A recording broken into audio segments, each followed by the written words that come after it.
రాజ్ తరుణ్ గారు, సో అంటే 1 అవర్ నుంచి మిమ్మల్ని అబ్జర్వ్ చేస్తే అర్థమైంది ఏంటంటే కాంట్రవర్సీ నుంచి పూర్తిగా బయటకు వచ్చినట్లు అనిపిస్తున్నారు. థ్యాంక్ యూ అండి. మీరే మళ్ళీ వెనక్కి పట్టుకెళ్ళొద్దు. సో ఎట్లున్నారు? ఐఎమ్ గుడ్ అండి. I'm good. I'm actually excited for September 7th.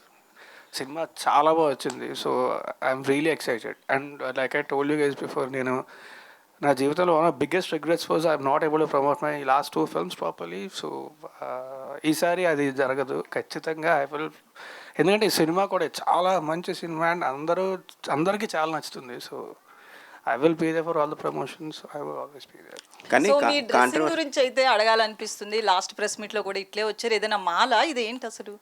లేదండి, ఈజీ అని అంతే అంతే. యాక్చువల్లీ కట్టుకోవడం ఈజీ. యాక్చువల్లీ అంటే ఇప్పుడు లేదంటే ఇప్పుడు ఈ కలర్ వేసుకోవాలి, ఆ కలర్ వేసుకోవాలి, ప్రశాంతంగా పంచే చొక్క ఈజీ ఉంటుంది. లేకపోతే చూస్ చేసుకొని లేకపోతే ఈ డిజైనర్ అనో ఇబ్రాని ఎందుకు మనకి కొంచెం బద్దగా అంతే, అంతకంటే ఇంకా. బట్ నాకు ఇచ్చే ఇష్టం కూడా. రాస్తారు యా అండి. సారీ అంటే ఈ కాంట్రవర్సీ డైలీ సీరియల్ లాగా సాగి ఒక్కటేసారి స్టాప్ అయింది. ఏం చేశారండి? నేనేం చేయలేదండి. నేను నా పని నేను చేసుకుంటున్నాను. డైరెక్టర్ గారు, ఇప్పుడు శారీ డ్రేపింగ్ అనేది చాలా కొత్త పాయింట్, అంటే ఎవరు టచ్ అండ్ పాయింట్. సో ఇట్లాంటిది ఒక పాయింట్ తీసుకొని సినిమా చేస్తామనేది కూడా ఒక గమ్మత్తైన విషయం కనిపిస్తుంది. సో ఆ పాయింట్కి ఇన్స్పిరేషన్ ఏదైనా ఉందా, లేదంటే క్యారెక్టర్ ఈజ్ ఇన్స్పిరేషన్. అంటే ఆ క్యారెక్టరైజేషన్ వరకు అతనికి ఏ ప్రొఫెషన్ అయితే యాప్ట్ అవుతుంది. లైక్ తన చుట్టూ అమ్మాయిలు ఉండాలి, కానీ అతని అమ్మాయిలతో అంత అంటే ఏమంటారు రెగ్యులర్ మూమెంట్స్, ఈ ఫ్లటింగ్ మూమెంట్స్ అన్నీ చేయకూడదు. సో ఏ ప్రొఫెషన్స్ ఉంటాయి మనకి చుట్టూ అమ్మాయిలు ఉన్న ప్రొఫెషన్, లేడీస్ టైలర్స్ కానీ లేకపోతే టాటూ ఆర్టిస్ట్ కానీ. ఆ మూమెంట్ నేను రీసెర్చ్ చేసుకున్న ప్రాసెస్లో నేను శారీ డ్రేపింగ్ అనే ప్రొఫెషన్ కొత్తగా కనిపించింది నాకు.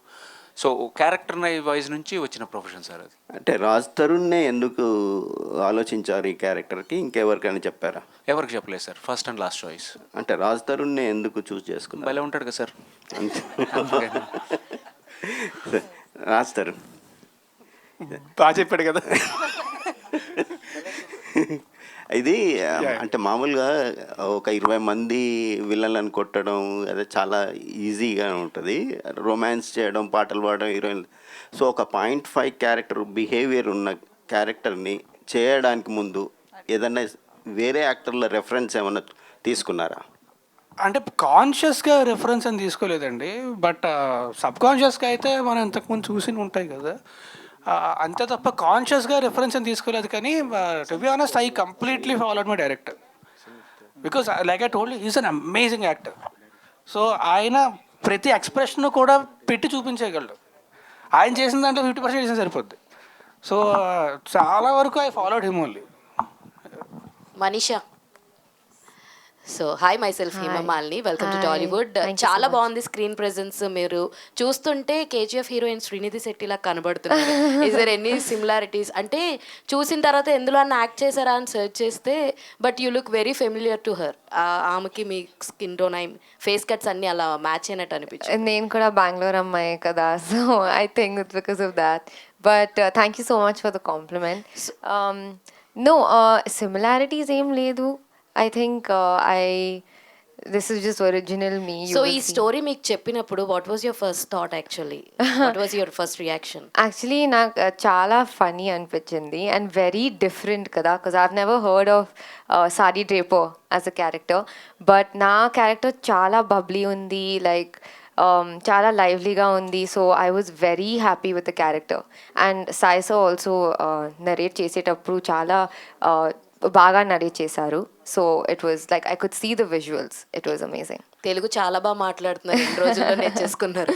డబ్బింగ్ చేయించాం కదా నా చేతే. యాక్చువల్లీ తెలుగు చాలా బాగా వచ్చండి. ఫస్ట్ ప్రెస్ మీట్ నర్వస్గా ఉండడం వల్ల ఇంగ్లీష్లో మేనేజ్ చేస్తుంది, కానీ తెలుగు శుభ్రంగా మాట్లాడుతుంది. రాజ్ ధర్ని గారు, సార్ బాగున్నారా? సార్, గత 2 చిత్రాలు కొంచెం ఆశించిన ఫలితం రాకపోవడానికి గల కారణాలు ఏంటో అనలైజ్ చేశారా? ఎక్కడ మిస్టేక్ జరిగి ఉండొచ్చు? అంటే ఒక సినిమా, నేను ఇంతకు ముందు కూడా చాలాసార్లు చెప్పాను, ఒక సినిమా అనేది 24 hours పుట్టు కదా. సో ఎక్కడ అండ్ ఆల్సో పురుషోత్తముడికి యాక్చువల్లీ బాగా రెస్పాన్స్ వచ్చిందండి. తిరుగుబాటు స్వామి అనుకున్నంత రెస్పాన్స్ రాలేదు. బట్ అంటే ఎక్కడ పొరపాటు జరిగింది అనేది ఆలోచించుకొని ఒక్కసారి జరిగిన పొరపాటు మళ్ళీ జరగకుండా చూసుకోవడం మన బాధ్యత, నా బాధ్యత అది. అంటే పురుషోత్తముడు హైయెస్ట్ బడ్జెట్ ఫిల్మ్ మీకు మీ అండ్ సినిమాకి మంచి రెస్పాన్స్ వచ్చింది కదండి. సో మంచి రెస్పాన్స్ వచ్చింది. బట్ నేను ఇందాక చెప్పినట్టు నా my biggest regret is that I was not able to promote those films. So నేను ప్రమోట్ చేయలేకపోయినా సినిమాల్ని. సో అది జీవితంలో మళ్ళీ ఇంకెప్పుడు జరగకుండా చూసుకుంటా. So that is the only we regret for me, nothing else. Shekhar Chandra గారు సార్, Hi అండి. మీది అండ్ రాజ్ తరుణ్ కాంబినేషన్లో మ్యూజిక్ అయితే నిజంగానే అందరూ ఆడియన్స్ కూడా ఎంజాయ్ చేస్తారు.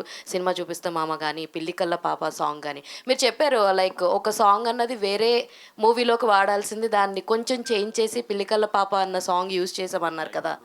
అప్పుడు అంటే వేరే Yeah, కంపోజ్ చేస్తుంటే అది compose ఏమైందంటే అండి, అనుకోకుండా ఆ వర్క్ చేస్తుంటే రాజ్ భయ్య మా స్టూడియోకి వచ్చారనమాట. వచ్చి నేను క్యాజువల్గా వెయిట్ చేసిన, తను ఆ లాస్ట్లో ఏం విన్నాడో తెలియదు. 1 సెకండ్ 2 సెకండ్లే తను విన్నది. రాజ్ భయ్యను త్రినాథ్ గారు డైరెక్టర్ ఇద్దరు వచ్చారనమాట.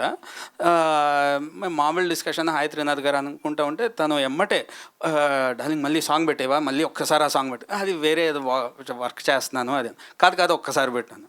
పెట్టిన తర్వాత వినేసి ఎమ్మటే త్రినాథ్ గారిని పిలిచి బయటికి వెళ్ళారు.